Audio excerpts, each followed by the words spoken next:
Hey everyone, welcome back to the channel. It's Lenore. If you can't tell by my voice, I'm exhausted.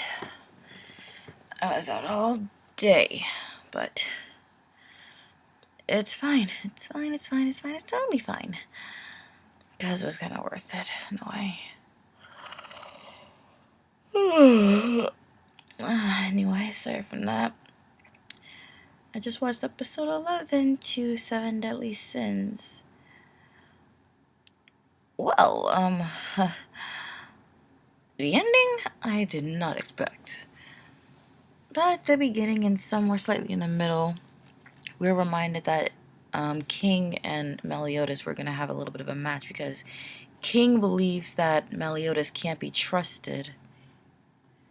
And as he mentions, the fact that Meliodas knows so much about the Ten Commandments, even though they were sealed 3,000 years ago, plus his demonic powers, pretty much would lead anyone to believe that Meliodas is not completely to be trusted. But I think he can be trusted. I mean, yes, he may be from the demon clan, but even if he was a demon, and even if Dreyfus and Hendrickson pretty much let people on by the nose before ultimately betraying them, Meliodas doesn't seem like the type of person that would actually lead everyone on only to last second betray everyone. That would kind of not really work. I mean, with the power he had before getting his full powers back, which I still cannot believe how much of it that was, I think before he got his full powers back, the Seven Deadly Sins, if he betrayed them, they probably could have at least tried to take him down, especially with the help of the Holy Knights. So that wouldn't work out. With his full power restored, yeah, I think the world will be just doomed. But like I said, I don't think Meliodas would be the type to betray his friends, even if he is a demon. Aside from that, we get a nice final touching moment between Zhivago and Bon.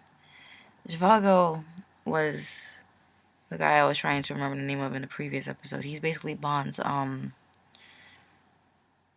foster father. And he's also a beast man. It was nice to have that kind of connection between them, even though ultimately it was sad in the end because Zhivago was old and he passed away right there next to Bon. So I had to hold in some feels. But aside from that, next episode might be interesting. We got to see a little bit of a taste of what Meliodas can really do at full strength.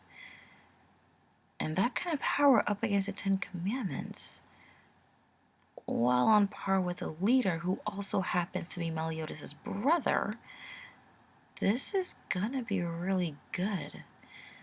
So if Gilthunder and his friends, along with maybe hopefully the rest of the Seven Deadly Sins, can get their full powers back, or at least amp their power level up to the point where they can at least pose somewhat of a challenge to the Ten Commandments, they might definitely stand a chance of winning.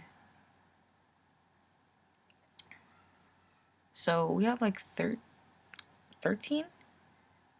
Yeah, I think like 13 episodes left, so I eagerly await seeing how things will turn out. So, final episode of Citrus wrapped everything up with a nice little bow, I guess. Kind of felt a little rushed to me, but whatever. I mean, it felt rushed. Excuse me. It felt rushed in a way that, like, of course, we get the continuation of last week's episode where Mei and Sarah are quote unquote on a date. Sarah's sister Nina is trying to keep Yuzu from seeing Mei and everything. But then that gets resolved. We also get a quick flash to Matsuri, and also to the student council vice president and Yuzu's friend.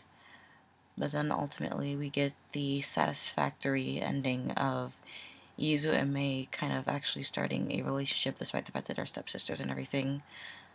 But like I said, yeah, everything kind of got wrapped up in a slightly nice, neat little bow. But it also kind of felt a little rushed, almost like maybe there won't be like a continuation of the anime at all, and that's why it's like this. I don't know. I have to read the manga for myself, so I can't tell if this is like actually in the manga or if it's just like an anime original ending or whatever. If it is, then whatever, I guess. If it's not, then I guess maybe give us something else. Like even as like OVAs or whatever, yeah, give us something that at least a little bit to continue. Not a lot, just like a little. And if you can't tell, this is basically just like my final thoughts on the show. Overall, it was a good show. Too much plot convenience for my taste, though, but I guess that's just the way things roll sometimes. Aside from that,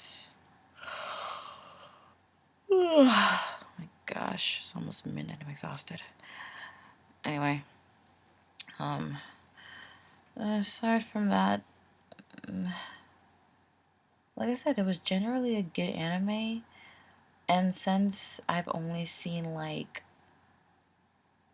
a few Yuri centered anime, if it's not like heavily Yuri centered, like explicit full out relationship or like anything like what I seen in Citrus, and that's probably mostly like relationships are kind of romantic feelings are kind of hinted at, but not like fully out there.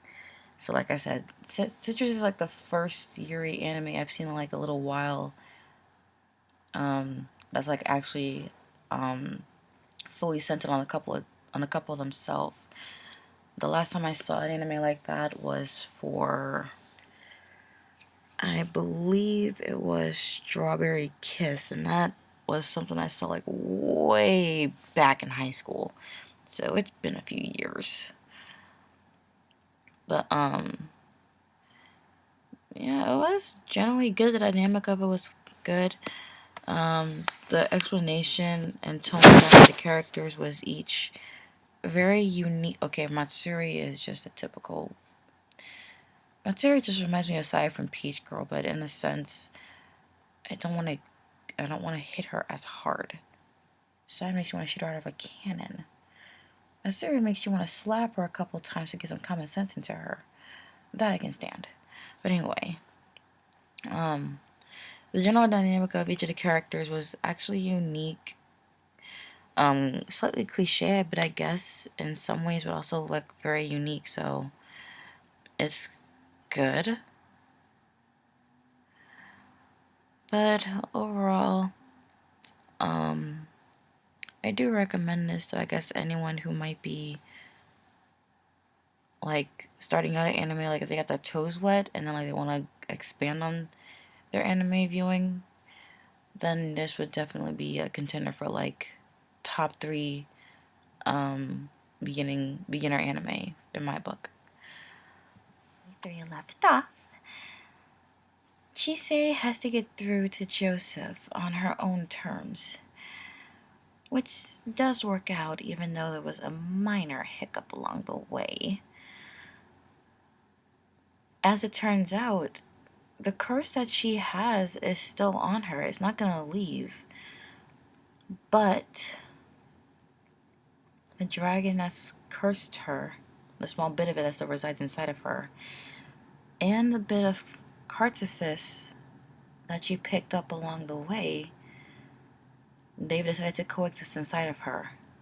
Cartifice will keep her alive while the dragon slowly kills her, but it won't happen immediately. So she still has a few years to live, maybe a few decades if she's lucky. But then that's where the episode kind of got predictable because some cute things happened. So, as it also turns out, she used a sleep spell on Joseph while nearly dying in the process. And she's also taking care of him while he sleeps. And of course, he's fully awake, but he's not going to let her know that. But then, like I said, everything got predictable because she went to go meet Angelica, and then she went to go see Stella for her birthday, and she got 3 presents. Well, one was requested, the other 2 were kind of given to her. Stella was more for Stella's birthday, but also she wanted to celebrate her birthday with Chise because Chise had told her she never had a birthday before, which is actually cute. And of course, as you can tell by the thumbnail that I have for this, Elias and Chise. Okay, I can't say it unless you've actually seen the episode, but pretty much the thumbnail gave it away. I couldn't help it. That was the perfect thumbnail because it just ties back into episode 1. And this just seals the deal, which is why I say that's the perfect way to end this episode and this show altogether. This is a good standalone all on its own. If it gets a season 2, I don't mind, but it feels like this doesn't need a season 2. This was a very satisfactory ending, and I am just so happy for it. Final thoughts on the show. It was all wonderful. Of course, there's some minor hiccups along the way, but the show as a whole was perfect. And if anyone was just stepping into anime, I would highly recommend this as number 1 to start. Because, number 1 for most of us was like Pokemon or Yu-Gi-Oh! Or Bleach or Naruto or One Piece, but those are way too long to, start off someone with. So this is definitely a number 1 start for me. I can't wait to review the 12th episode to 7 Deadly Sins, Arrival of the 10 Commandments. But as a reminder, I will not be posting it on Friday or Saturday. I think I looked at a website and it said it was coming out on like Friday instead of Saturday next week, but I don't really know. I'll know like when the time rolls around, but I think it should be coming out Saturday. If I do release it Saturday, even though I said I'm not, then it's gonna be like super late because I'm going out with family for the day. So if I'm too exhausted, then you're definitely gonna have to wait till Sunday to see it. But yeah. Aside from that, look forward to the spring anime season starting in like literally just a week. And it really sucks that we started spring, but we're still in winter. So stay warm outside, guys. Stay cool inside if you can't stand the heat too much, even though it's a relief.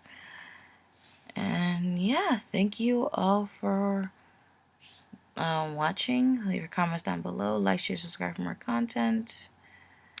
And I'll see you all for the spring. Going out.